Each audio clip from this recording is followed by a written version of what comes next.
Alors, de ce côté-ci, il y a des gros C'est le sprint final pour compléter les travaux sur le campus.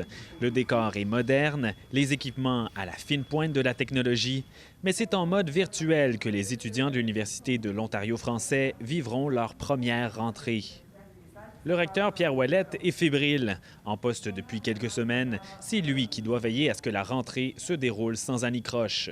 Le sentiment qui m'habite, c'est probablement un sentiment de fierté et de reconnaissance aussi du travail qui a été fait par plusieurs personnes maintenant, depuis en particulier dans la dernière année, si on l'a vu, on a aménagé un campus formidable.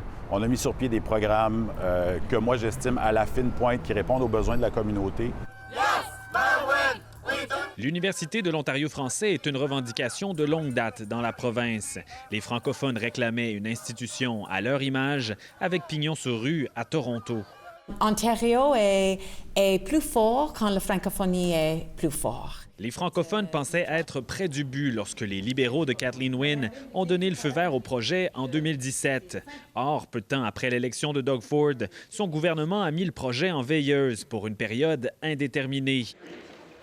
La députée Amanda Simard a aussitôt fait défection, allant à l'encontre de son gouvernement sur la question. Je suis encore en train de digérer tout ça.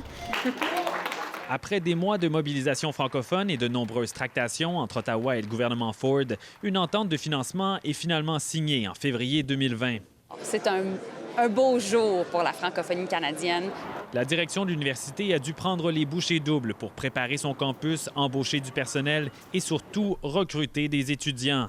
Une tâche qui s'est avérée plus complexe qu'elle ne le paraissait. On sait que ça va être le défi de l'UOF pour les prochaines années. Donc, que ça ait été un défi cette année, c'est pas nécessairement étonnant. C'est sûr que les conditions dans lesquelles on a fonctionné à partir de l'automne dernier, en particulier avec la COVID, mais aussi avec notre saison de recrutement qui a été très, très courte. Donc, ça a été un défi l'année passée, mais ça va rester.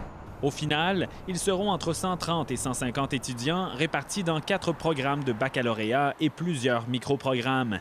Une première cohorte historique pour une université qui l'est tout autant. Ici Mathieu Simard, Radio-Canada, Toronto.